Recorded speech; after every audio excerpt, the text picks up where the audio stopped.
Mucha fidelidad. Con esto que hemos dado en llamar Salvemos la República, Alejandro Valente en la conducción, Ignacio Pose Molina y nuestra invitada, ya miembro permanente del staff, Meneca Yeyeyan. Bienvenida, Meneca, ¿cómo estás? Hola, muchas gracias por la invitación a formar parte de Salvemos la República y felicitaciones por haber sido incorporados a Radio Symphony. Así que un placer estar acá con ustedes y, bueno, estar respondiendo las preguntas de nuestros oyentes jubilados, ¿no? Para eso estamos acá. Un gusto, Meneca. Meneca, tengo una pregunta que me hacen todos los jubilados y se la traslado ya porque ya es una especie de tortura. Vamos ya a las preguntas de los jubilados, que para eso estoy acá. Nuestra experta en jubilaciones, así que te vamos a aprovechar a full. Vamos. La gente pregunta cuánto va a cobrar de aumento y cuándo. Bueno, a ver, primero yo les diría, si te parece, a los jubilados, algo que ya saben, pero puede haber algún jubilado nuevo, que sepan que los incrementos son por ley en marzo, junio, septiembre y diciembre. Y que en lo que corresponde a marzo, este incremento se dispuso en el 12,28%. Pero también está bueno que sepan que no solo se dispuso cuál es el porcentaje de incremento, sino que también se dispuso cuál va a ser el haber mínimo a partir de marzo, y sabemos que va a ser 32.630 pesos. O sea, el incremento va a ser 12,28% y el haber mínimo va a ser 32.630. También es importante, aunque no todos tienen ese haber alto o tienen la posibilidad de cobrar un haber alto, que también hay un haber máximo que se va modificando en marzo, junio, septiembre y diciembre, y que ese haber máximo a partir de marzo es de 219.571 pesos. Y acá me permito hacer alguna aclaración menor, que vamos a ir entrando quizás en esta aclaración en algunas otras preguntas en los otros programas, pero que sepan nuestros oyentes que la Corte Suprema ha dicho que cuando al aplicar el tope para pagarle el haber máximo se le descuenta más del 15% de su haber al jubilado, eso es confiscatorio. O sea que cuando el jubilado encuentre en su recibo un ítem que dice artículo 9 de la ley 24463, que seguramente Ignacio va a saber que es una pregunta que hacen muchos jubilados, bueno, ese descuento, si ese descuento es mayor al 15% de su haber, sepan que tienen que ir a buscar un abogado, porque la Corte ha entendido que es confiscatorio. Entonces, ese es el haber máximo y el haber mínimo 32.630 pesos. Meneca, nos ha llegado al 115-8811-201, nuestra vía de contacto, un mensajito que ya también está participando por el sorteo del libro, que dice: no percibo la jubilación mínima ni tengo aportes. ¿Cómo hago para hacerlo? Américo, de 68 años. No percibe la jubilación mínima, o sea, y tiene aporte, no tiene aportes. No tiene aportes, sin aportes y sin jubilación. ¿Qué pasa con esa gente? ¿Y masculino. ¿Qué edad tiene? 68 años. 68. No, 68. Yo le plantearía que puede obtener una pensión universal adulto mayor, que justamente es para aquellos que no tienen aportes, que no tienen la posibilidad de obtener una jubilación, entonces que sí pueden obtener, si bien es un porcentaje menor a la jubilación, pero le da un ingreso, así que no lo descarten, y para poder iniciar este trámite lo pueden hacer en realidad pueden iniciarlo virtualmente. Yo les aconsejo pedir un turno presencial, ir a la ANSES en forma presencial, los turnos se consiguen a través de la web o llamando al 130, pero les aconsejo, Américo creo que me dijiste que era el nombre, sí, pedir una pensión universal adulto mayor. Meneca, otra pregunta que me suelen hacer: ¿hasta qué monto pagan impuesto a las ganancias? Perfecto. ¿De qué monto está exento y cuánto no? Es una pregunta que nos hacen muchos porque recordarán que el año pasado hubo cambios al respecto y la última modificación lo que dispone es que aquellos que tributan hasta el equivalente de 8 jubilaciones mínimas, lo que representan 8 jubilaciones mínimas, no tributan ganancias. Es decir, que lo que tenemos que hacer es ver cuál es el haber jubilatorio mínimo, que ahora van a ser 32.630, multiplicarlo por 8. Si superan ese monto, van a pagar ganancias. Si no lo superan, no van a pagar ganancias, porque esto es lo que determina la ley. Hasta 8 jubilaciones mínimas no tributan impuesto a las ganancias. Meneca, 8 jubilaciones mínimas no se topan con el máximo? No se te escucha, se te corta mucho, Ignacio, perdóname. Ocho jubilaciones mínimas, ¿se topa con el máximo o no? En realidad sí, se topa con el máximo, sí, pero tenés que tener en cuenta que en muchos casos hay muchos jubilados que cobran más allá del máximo porque tienen quizás una sentencia de reajuste favorable en el cual se dispuso que tienen que pagarle aún superando el haber máximo, ¿sí?, hasta lo que alcance el 15%. Entonces, no es exacto que hoy no hay nadie que cobre más de 219.000 pesos, porque de hecho hay gente que cobra más de 219.000 pesos. Y lo cobra porque quizás hizo juicio de reajuste y porque la Corte entendió que se le va a pagar y solo se le puede descontar el 15% del haber, ¿sí?, por ese tope que hoy es de 219.000. No sé si fui clara y te respondí tu consulta, Ignacio. Meneca. Clarísima. Lo dejo a Alejandro que anda con una inquietud. Sí, nos acaba de llegar a nuestro chat otra consulta y dice: soy empleado informal y cumplí 60 años. ¿Cuánto me puede cobrar un abogado previsionalista por hacerme el trámite de ANSES? Norma de 60 años. A ver, yo le diría a Norma en primer lugar que los trámites se pueden ir a hacer al ANSES en forma totalmente gratuita, ¿sí? Que puede ir a hacerlo, se puede acercar a cualquier dependencia de ANSES y los va a poder hacer en forma absolutamente gratuita. Esos trámites no requieren ni gestor ni abogado. Ahora, si ella decide hacerlo y decide consultar a un abogado, le diría que en el mercado, ¿sí?, profesional hay abogados que cobran entre 1, 2 o hasta 3 saberes jubilatorios. La realidad es que eso tendrá que buscar su profesional de confianza. Sí le digo que si ella se acerca a cualquier ANSES, puede pedir un turno llamando al 130 o con su clave de Mi ANSES a través de la página web, y en esos casos puede pedir asistencia previsional, y la asistencia previsional en cualquier UDAI es absolutamente gratuita. Ignacio, voy yo entonces ahora con otra pregunta, espero que me escuchen bien. ¿Puede un jubilado cambiar de obra social y qué beneficios tendría? Sí, a ver, primero vamos a aclararle algo que también nos preguntan muchos jubilados, es, bueno, ¿me puedo poner al descuento? Hoy cuando yo hablo con muchos jubilados me dicen, uy, pero no quiero que me descuenten PAMI, porque yo tengo una prepaga. Bueno, lo primero que le vamos a decir a ese jubilado es que no puede oponerse a ese descuento. Un descuento que es del 3% hasta el monto del haber mínimo, y en lo que supere el haber mínimo, ese porcentaje que se paga es del 6%. Ahora, vos me preguntás, ¿puede cambiar o va necesariamente a PAMI y somos cautivos de PAMI? No, puede cambiar. Ahora, no puede elegir cualquier prepaga o cualquier obra social, sino que hay un listado que está en el ANSES, en la dependencia del ANSES, que es el listado de obras sociales que aceptan jubilados, y el jubilado puede optar tranquilamente por cambiar de PAMI, que es la obra social por defecto que le asignan a un jubilado cuando obtiene su jubilación, y puede optar por cambiar por cualquiera de estas obras sociales que figuran en ese listado. Sí le voy a aclarar al jubilado o al pensionado que el cambio lo puede hacer solo una vez al año. O sea que si optó por una obra social y quiere volver a cambiar, va a tener que esperar un año más para poder volver a cambiarlo nuevamente, ¿sí? Eso es importante. Muchas veces la gente que me cruza me dice, bueno, pero no puedo hacer derivación de aportes, y no puede hacer derivación de aportes, sí puede hacer cambio de obra social. ¿Cómo se hace el cambio de obra social? Es fácil también, a través de la web, tiene que sacar la clave de Mi ANSES en la página web de ANSES y puede obtener un turno o intentar iniciarlo en forma virtual para el cambio de su obra social.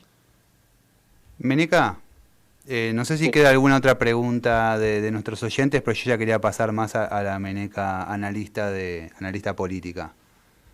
Bueno, Ignacio, espero poder contestarte. Ignacio, ¿te queda alguna pregunta? No, te dejo a vos con esa que me interesa. Te quería consultar, sabiendo que durante el verano, mientras no estuvimos al aire, se vio muy disfrutando de sus vacaciones en el extranjero a Luana Volnovich, que es la titular del PAMI. En estos 2 años de gestión de Luana Volnovich, ¿qué calificativo le das a su gestión? ¿Cómo la calificarías? Soy docente, así que si te parece vamos a calificarla como yo calificaría a los alumnos, del 1 al 10, y creo que con suerte le doy un 2 o un 3, ¿sí? Escucharla hablar de tantos derechos humanos y olvidarse de los derechos humanos de los adultos mayores, y esto va más allá de su viaje al exterior, me parece inconcebible. Y también te diría que es muy importante lo que se demuestra hacia afuera, y creo que ese viaje demostró una total desaprensión. Irse al exterior cuando hoy tenemos jubilados que con su jubilación no hacen frente a las necesidades básicas. Pensemos en una jubilación de 32.000 pesos, cómo hacen frente a la canasta básica un jubilado, cómo vive, cómo come, cómo se viste, cómo compra los medicamentos. Es muy triste. La realidad es que creo que siendo muy generosa le pondría un 2 o un 3. Creo que luego de la situación que llamaría escandalosa debiera haber renunciado, debiera habérsele pedido la renuncia.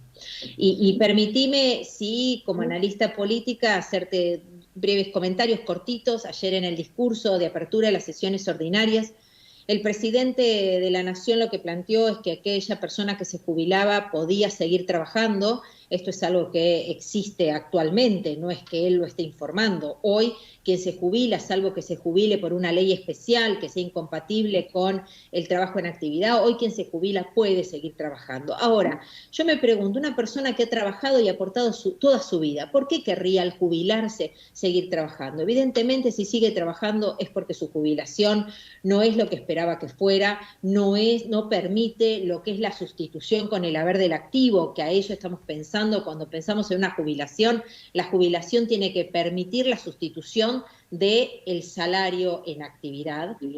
Y por el otro lado, sí, lo que te diría también es que me pregunto si ese jubilado que quiere seguir trabajando conseguirá trabajo, porque uno de los grandes problemas que tenemos, y sobre todo que se ha agravado con la pandemia, es todas esas personas que se quedaron sin trabajo, que tienen quizás más de 45, 50 años, que tienen una gran dificultad para reinsertarse en el mercado laboral.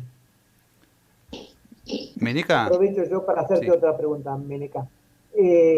La gente suele consultar abogados para iniciar las jubilaciones y demás, porque tienen fe que el abogado es el mismo que le va a hacer el juicio de reajuste, porque sus haberes están siempre mal calculados, les encanta aplicarles unos índices que no existen y que inventan ellos, y agarrar pedidos y no aplicar ningún tipo de ajuste, con lo cual es muy difícil encontrar a un jubilado que no tenga derecho a que le reajusten o le paguen salarios, digamos, reajustados atrasados. ¿Existe eso todavía? ¿Todavía la SED sigue liquidando mal las jubilaciones? Sí, a ver, hoy nosotros tenemos cerca de 350.000 juicios de reajuste en trámite. Tenemos un ANSES que sigue siendo reticente a cumplir con las sentencias de reajuste. Recordemos que aún cuando se tiene una sentencia firme, el ANSES cuenta con 120 días hábiles para liquidar y pagar las sentencias, pero lo que acontece es que el ANSES no paga en un gran porcentaje de reajustes y el abogado tiene que iniciar lo que se llama ejecución de sentencia para cobrar de una u otra manera al ANSES. Incluso esos juicios se han incrementado aún más por la primera medida que tomó el actual presidente al asumir, que fue la suspensión de la fórmula de movilidad jubilatoria que había dispuesto el anterior presidente Mauricio Macri.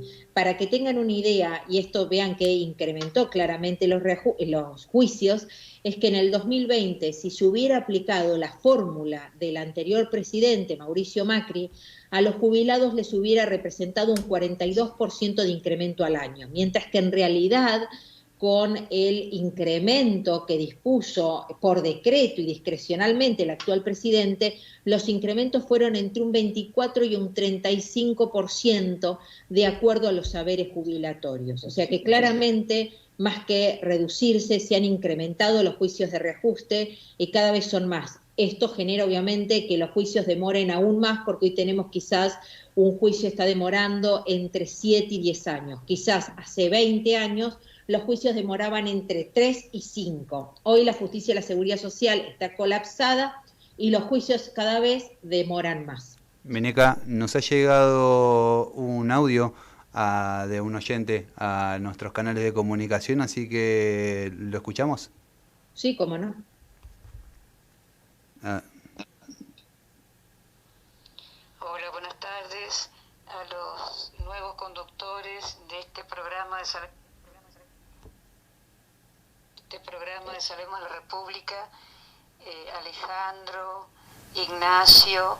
Estoy oyendo hablar a Meneca Yayán sobre PAMI, y yo les quiero decir que PAMI no está habilitando prótesis odontológicas. Dicen que sí en la sede de PAMI, pero los dentistas dicen que no. Por lo menos eso ocurre acá en San Fernando.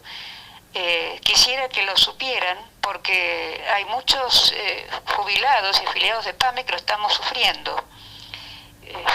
Evidentemente a los dentistas no les paga PAMI la obra que hacen, ¿no? Si mandan a hacer una prótesis y después no la pagan. Bueno, gracias. Mercedes de San Fernando. Bueno, qué suerte que nos vienen llamando los oyentes. Yo le diría a Mercedes y a todos los oyentes que tienen esta problemática, que sabemos que existe, que hay mucho faltante, mucha no provisión de medicamentos, sobre todo también en lo que son medicamentos oncológicos. Eso es tremendo. En la época de la pandemia hubo mucha demora en lo que es la provisión de remedios oncológicos por parte del PAMI. Le sugeriría hacer la presentación ante la Defensoría del Pueblo, ante el Defensor del Pueblo de la Tercera Edad, acercarse a la Superintendencia de Salud, independientemente de hacer el reclamo en el PAMI. Ignacio. Yo te pregunto si la vamos a seguir utilizando a Meneca o la vamos a dejar descansar, pobre, porque prometimos que íbamos a hacerle 3 preguntas durante 10 minutos y creo que la tenemos hace 20 matándola. Yo tengo una pregunta picando. Más que una pregunta, es un contrafáctico. Porque imaginémonos el hipotético caso que el año que viene Meneca sea presidente. Gana Meneca, lleva a un jubilado de vicepresidente, una jubilada, y dice, bueno, a partir de ahora los jubilados van a cobrar con dignidad. La jubilación mínima, ¿en qué monto se actualizaría para que usted diga, a partir de ahora los jubilados van a vivir con júbilo, con dignidad? La jubilación mínima debiera mínimamente garantizar la canasta básica del jubilado, que no te quiero decir con certeza porque no lo tengo, pero creo que la canasta básica hoy de un jubilado ronda los 60.000 pesos. Si me permitís, te prometo que para el próximo programa te digo de acuerdo al último informe cuál es la canasta básica del jubilado, pero creo que la última vez que lo vi rondaba esos montos y entiendo que debiera permitir la canasta básica, la jubilación mínima debiera permitir hacer frente a la canasta básica. Por otro lado, te digo que la movilidad debe tener en cuenta siempre la inflación y por otro lado te digo que toda jubilación debe permitir la sustitución. ¿Esto qué quiere decir? No puede ser que la jubilación no tenga nada que ver con lo que el jubilado cobraba en actividad, o sea, debe permitir, debe tener un vínculo entre lo que cobraba en actividad y lo que cobra una vez retirado para poder justamente disfrutar de su pasividad sin tener problemas acuciantes económicamente, que es lo que hoy cada vez más le pasa al jubilado. Pensemos que son muchos los jubilados que hoy están pensando, bueno, ¿qué sacan de los gastos a los que estaban habituados para poder subsistir? ¿Sí? Esto no debiera ser así. Te agradecemos enormemente, Meneca, tu tiempo, tu sabiduría y también la amabilidad, y les comentamos que esto va a ser un segmento recurrente de nuestro programa, por lo tanto, si quieren seguir dejándonos como lo hicieron en el día de hoy, mensajes o durante la semana en la radio, no duden en hacerlos. Nosotros, esta es una radio que brinda un servicio informativo y de consultoría gratuita a sus oyentes, así que siéntanse libres de dejarnos todas las preguntas, que las dispondremos de acuerdo a prioridades, pero que van a ser dichas al aire y se van a ser respondidas por Meneca. Así que te agradecemos enormemente, Meneca. Muchas gracias, yo voy a seguir viniendo al bloque solo con una tarea para los conductores, les voy a dar una tarea que es que cada vez que entrevisten a un diputado, cualquiera sea el bloque al que pertenezcan, les reclamen que sancionen los proyectos que existen para otorgar jerarquía constitucional a la Convención Interamericana para la Protección de los Derechos Humanos de los Adultos Mayores, que obtuvo el año pasado media sanción de Senado y que aún espera ser tratada en diputados. Así que bueno, muchas gracias a ustedes por la invitación y aquí me van a tener. Compromiso asumido. Vamos a cumplir con el encargo.